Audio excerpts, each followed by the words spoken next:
السلام عليكم ورحمة الله وبركاته. الحمد لله رب العالمين والعاقبة للمتقين، والصلاة والسلام على سيد الأنبياء والمرسلين وعلى آله وأصحابه وأزواجه وذرياته وآل بيته أجمعين. أما بعد، فأعوذ بالله من الشيطان الرجيم. بسم الله الرحمن الرحيم. ولا تقولوا لمن يقتل في سبيل الله أموات. صدق الله العظيم. وقال النبي صلى الله تعالى عليه وآله وسلم: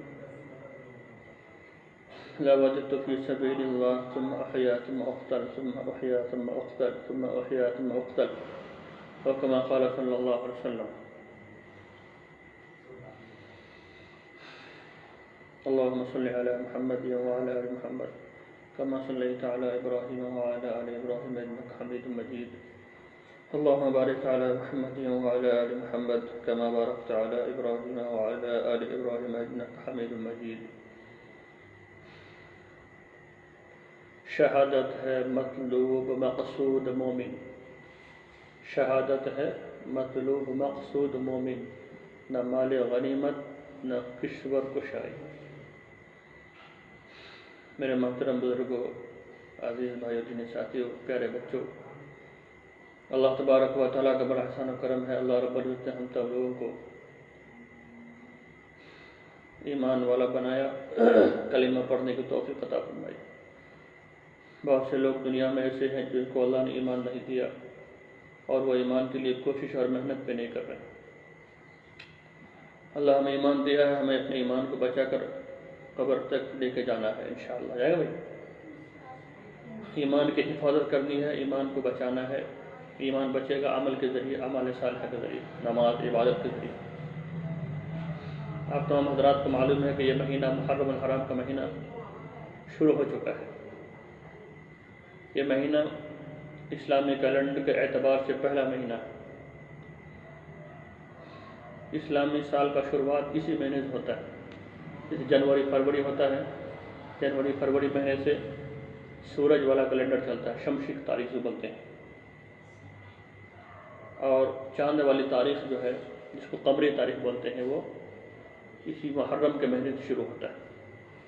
تو یہ اسلامی سال کا پہلا مہینہ ہے، نیا سال ہے گویا. تو یہ بہت بابرکت ہے. اللہ تعالیٰ آنے والے اس اسلامی سال کے اندر تمام مسلمانوں کو ہر طرح کی خوشیاں نصیب کرے، امن و امان، سکون، چین، عافیت، سرور کی زندگی عطا فرمائے.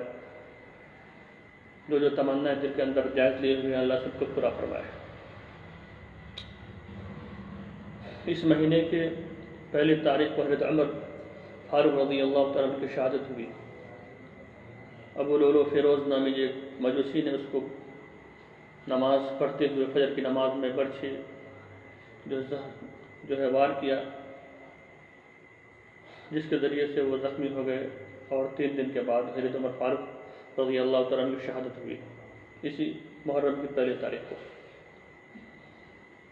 دراصل اس بیان کے اندر، اس ویڈیو کے اندر بتانا یہ مقصود ہے کہ جس محرم کو لوگ جو ہے غم کی تاریخ کہتے ہیں، غم کا مہینہ قرار دیتے ہیں، وہ در حقیقت ویسا نہیں ہے. 10 محرم الحرام جس تاریخ کو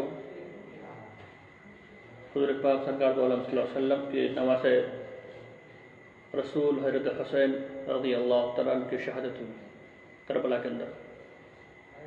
کیا تاریخ کو ہوئی؟ 10 تاریخ کو. کیا تاریخ کو؟ تو تمام گویا سمجھنے والے یہ سمجھ لیے اس شہادت کی وجہ سے، نواسۂ رسول کی شہادت کی وجہ سے، اس کی موت کی وجہ سے یہ جو ہے محرم کا مہینہ 10 تاریخ عظمت والا ہو گیا. ایسا نہیں ہے. حالانکہ حقیقت میں ایسا نہیں، بلکہ یہ 10 تاریخ یوم جس کو عاشورہ کہا جاتا ہے. 10 محرم کو کیا کہا جاتا ہے؟ یوم عاشورہ. یہ 10 تاریخ شروع سے ہی، جب ہمارے نبی صلی اللہ علیہ وسلم دنیا میں نہیں آئے تھے، اسی وقت سے یہ 10 تاریخ کی اہمیت ہے. ابھی عامیت نہیں ہوئی ہے کہ جب حسین رضی اللہ عنہ جب کربلا میں شہید کر دیے گئے، مظلومانوں کی شہادت ہوئی محرم کے اندر، اس وقت نہیں بلکہ ہمارے نبی جب دنیا میں تشریف لائے، رسول بنا کر بھیجے گئے، اس سے بھی پہلے یہ 10 تاریخ اہمیت کا حامل لگتا ہے۔ جیسے کہ اسی 10 تاریخ کو، محرم کی 10 تاریخ کو قیامت آئے گی۔ کیا ہے بھائی؟ قیامت آئے گی۔ اس محرم الحرام کی 10 تاریخ کو حضرت آدم علیہ السلام کو اللہ نے جنت سے نکالا۔ اسی محرم کی 10 تاریخ کو آپ روتے رہے 10 تاریخ آپ کی توبہ قبول ہوئی، لیکن اسی محرم الحرام کی 10 تاریخ کو بعض جگہ آتا ہے کہ اللہ نے کائنات دنیا کو وجود میں لایا، پورے دنیا جو ہے وجود میں جمعہ کے دن مکمل ہوا، ہے کہ نہیں؟ اور پھر اسی 10 تاریخ کو قیامت ہوگی، ہے کہ نہیں؟ یوم عاشوراء کی 10 تاریخ جمعہ کا دن پڑے گا، اس دن قیامت قائم ہوگی، سارا دنیا ختم ہو جائے گا، سارے لوگ مر جائیں گے، سارے کائنات فنا ہو جائے گا۔ تو ہمارے نبی کے آنے سے پہلے حضرت موسیٰ علیہ السلام کا زمانہ حضرت عیسیٰ علیہ السلام سے پہلے آیا۔ حضرت موسیٰ علیہ السلام کے زمانے میں بھی لوگ اس 10 تاریخ کے اندر روزہ رکھا کرتے تھے۔ کیا کرتے تھے؟ روزہ رکھا کرتے تھے۔ محرم کی 10 تاریخ کو روزہ رکھا کرتے تھے۔ تو کیونکہ حضور پاک صلی اللہ علیہ وسلم جب ہجرت کر کے مدینہ آئے، مکہ سے ہجرت کر کے مدینہ تشریف لائے، تو آپ صلی اللہ علیہ وسلم نے دیکھا کہ یہودی لوگ روزہ رکھ رہے ہیں۔ کیا کر رہے ہیں؟ روزہ رکھ رہے ہیں۔ تو آپ صلی اللہ علیہ وسلم نے ارشاد فرمایا، تم لوگ روزہ کیوں رکھتے ہو؟ ما حضر یوم الذی تصومونہ، تم لوگ اس دن میں روزہ کیوں رکھتے ہو؟ 10 تاریخ محرم کا روزہ کیوں رکھتے ہو؟ آپ نے پوچھا یہودی سے، تو مدینہ کے یہودیوں نے بتایا، ھذا یوم عظیم انزل اللہ فی موسیٰ وغرق فرعون وقومہ، یہ بہت بڑا دن ہمارے لیے خوشی کا دن ہے۔ کیا ہے؟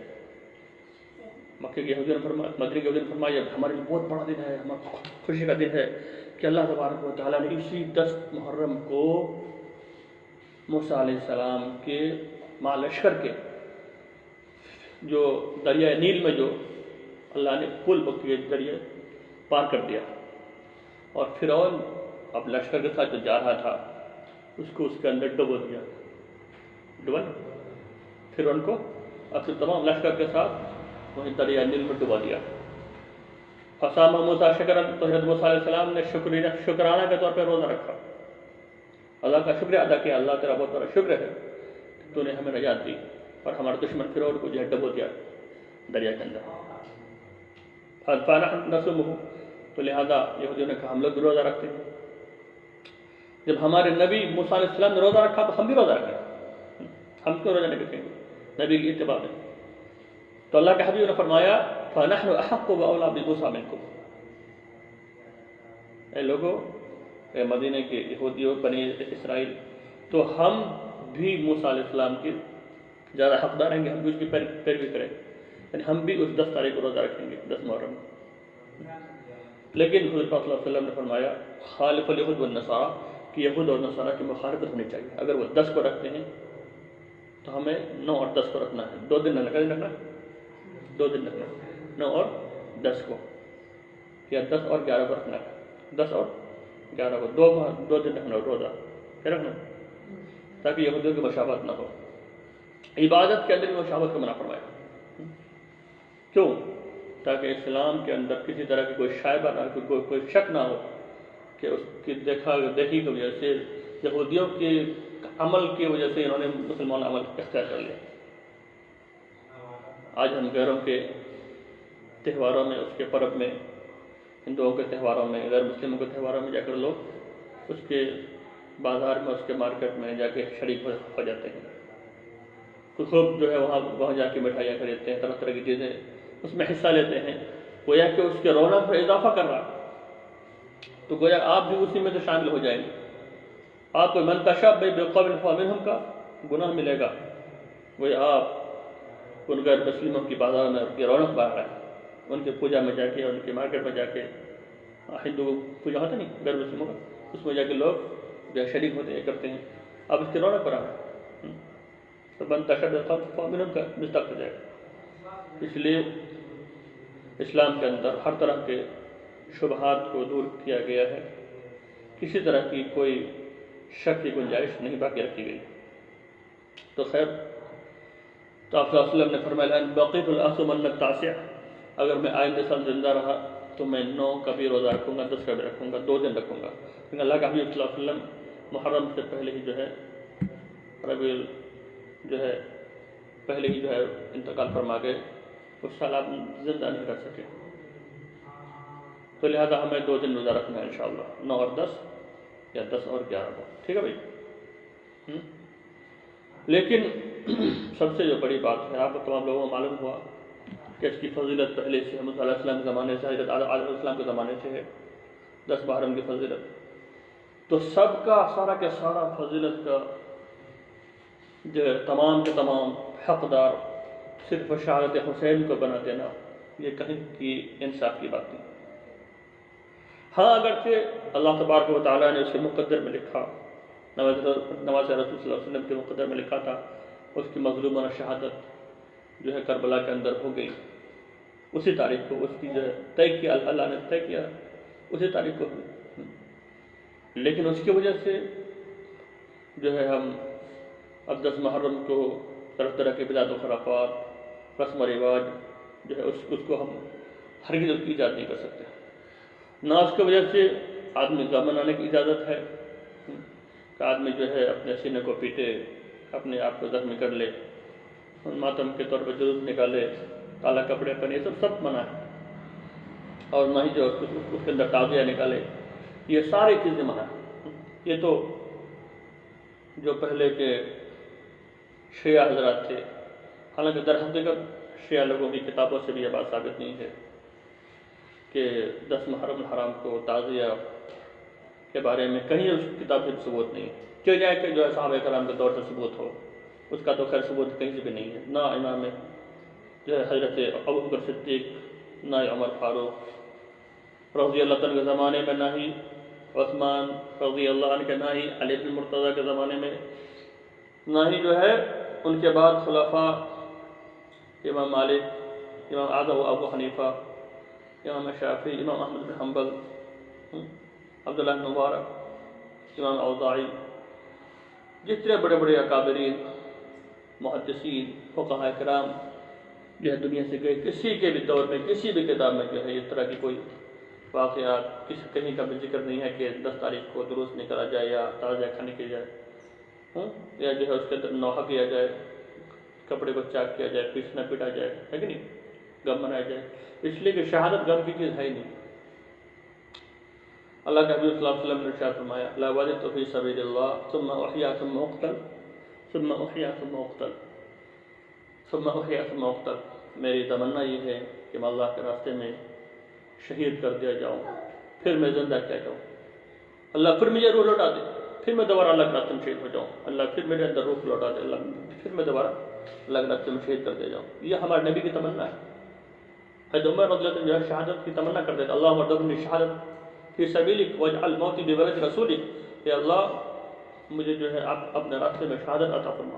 حضرت عمر دعا کرتے تھے، تمنا کرتے تھے، اور اپنے حبیب کے شہر میں مجھے موت نصیب فرما، یہ تمنا کرتے تھے۔ حضرت علی رضی اللہ تعالیٰ عنہ جو ہے جب کافروں نے حملہ کیا، جب دشمنان اسلام نے، تو آپ نے فرمایا فزت ورب الکعبہ، اللہ کی قسم، کعبہ کے رب کی قسم میں تو کامیاب ہو گیا۔ کیوں؟ اس لیے کہ شہادت میرے دوستو مسلمانوں کی مقصود ہے، کیا ہے؟ مسلمان اس کی تمنا کرتا ہے، ہمارے نبی نے خود تمنا کیا، اور قرآن کہتا ہے لا تقولوا لمن يقتل في سبيل الله اموات بل احياء، جو بھی انسان اللہ کے راستے میں شہید کر دیا جائے اس کو مردہ مت کہو، وہ زندہ ہے، کیا ہے؟ زندہ ہے، اس کو مردہ مت کہو کہ مر گیا، وہ زندہ ہے، وہ بلکہ ایک حدیث میں آیا جو اللہ کے راستے میں شہید ہوتا ہے اس کی روح جو اللہ تعالیٰ ایک سبز پرندے کے اندر ڈال دیتے ہیں اور وہ عرش کے چاروں طرف گھومتا رہتا ہے، کھاتا رہتا ہے، زندہ ہوا مردہ ہوا، زندہ ہوا، تو وہی بات۔ تو یہ شہادت کوئی غم کی چیز نہیں ہے، یہ کسی بھی اسلام کے اندر کسی طرح کی گنجائش نہیں ہے کہ آدمی جو دن تعزیہ نکالے، کربلا جائے یا مزاروں پہ جائے، اس طرح کسی گنجائش نہیں۔